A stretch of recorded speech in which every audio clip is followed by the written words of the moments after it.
You ought to be used to it. Seen the Dogman I was stationed on Fort Hood, alright? This was about 16 and a half years ago. This joker was 12 feet tall.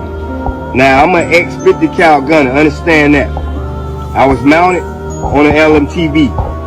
And you know how that sunroof is in your vehicle? Like that there? That's how I was mounted. We was pulling late night fire watch. And so, you know, we usually hear the cows and stuff walking around. And, you know, around grazing and stuff. You know about Texas Longhorns, you know, when you're in the field training, you liable to run across wild dogs, you know, stray dogs on the base. You liable to run across all types of crap. Cows running around, you know what I mean? But my battle buddy was asleep in the driver's seat, all right?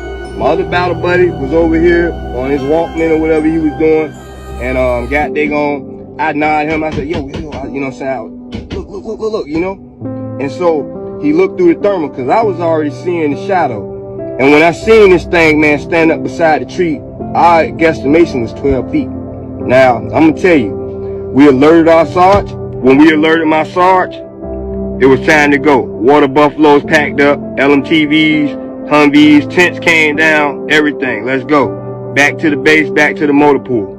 You know what I mean? So at the end of the day, man, I tell you, this stuff is real. This stuff is going on. Our sarge said, hey, don't go around the base talking about this crap because you end up on the fifth ward. You end up on that fifth floor. Now for a strange story out of rural Coffee County. Residents there say they've heard unusual animal sounds at night, and several ATV riders say they've seen unusual looking creatures in the distance. Today, Mike Gerspan spoke to a few people who are trying to figure out what is in the forest between Enterprise and New Brockton. I can just say this, something's going on in the woods. Something's going on. That's right. Timbuktu. And you know, of all the millions of sightings and reports, Joe Blackburn and Tanner Medley work at Bama Slam, an entertainment and recreational venue north of Enterprise. Recently, the two men have received reports from ATV riders of distant sightings of an unusual animal. In addition, folks in the area have heard a loud shriek at night, but it didn't sound like a coyote. Yeah. We get a lot of feedback from the ATV riders, and one of those recent feedbacks over the last 30 days has been, hey, there's something strange. There's some knocking going on. We hear some screeches. They're not dogs. They're not coyotes. What could it be, right? And this is not the first time there have been reports of an unusual creature in the woods. In fact, about a decade ago, a crew out of California brought a lot of equipment trying to get a picture in the Asbury community. Kentucky State Police believe an animal may have killed a 13-year-old boy. They just don't know what kind of animal did it. They say the boy was staying at a relative's house in Knott County Tuesday when state police were called to the area. Now, this is in south central Kentucky, not too far from Hazard. The teen was found on a hillside in a wooded area. Investigators say his injuries were consistent with those of an animal attack. The original call suggested it was possibly a canine type. We start this half hour with new details in a disturbing animal attack case. Just after 6 yesterday evening, Kentucky State Police responded to a home off of Kentucky 1102 in the Emelina community of Knott County soon after the coroner pronounced a 13-year-old boy dead. WYMT's Will Puckett has more on where the investigation stands tonight. Kentucky State Police say it is something nobody should have to deal with. With the result of what happened to this child yesterday, you know, that's as bad as it can get. In these hills, a 13-year-old boy was pronounced dead with gruesome injuries. Their initial determination was the death was caused by injuries that were consistent with an animal attack. Tuesday night, rain fell on eastern Kentucky, making the initial investigation difficult. Last night, obviously, the weather conditions and lighting hampered the initial parts of the investigation, but our investigators, our detectives were able to make some determinations along with working with the coroner. As officials continue to work through the details, one overwhelming question still remains overall involved.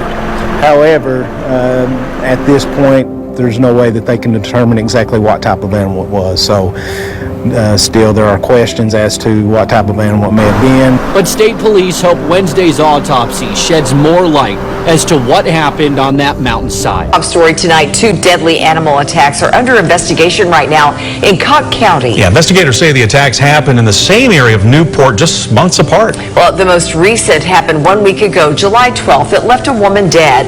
On April 1st, a man died in what the sheriff's office calls an attack of similar nature. Now, we're told both attacks happened near Jimtown Road. 6 on Your Side reporter Elizabeth Kubel went to Cook County today. That's where she heard from the latest victim's family as they cope with the loss and demand some answers.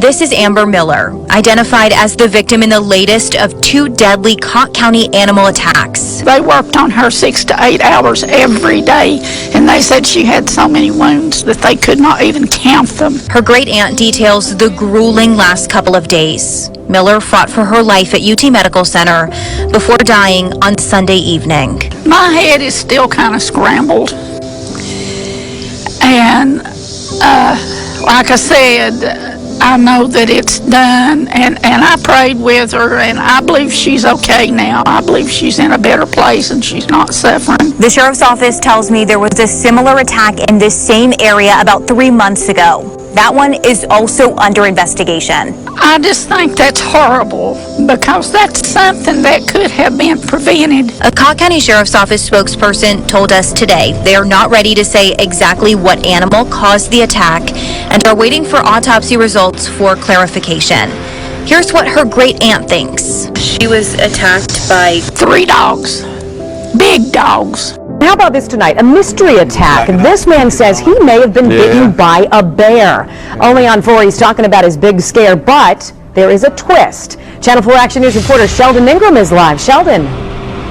Well, the twist is that the Game Commission has ruled out a bear attack altogether, but something attacked Adam Cravener in a bad way, and it happened behind that camper late last night. Noises emerged from the camper behind Wanda Knopsnyder's house, so her daughter's boyfriend, Adam Cravener, tells Channel 4 Action News he investigated with a baseball bat. This baseball bat. So I just walked around Show me where you walk. Right around here. Back this way. Yep. And it was like, you heard something. Yeah, it's like it came out from right behind the camper. So it came out?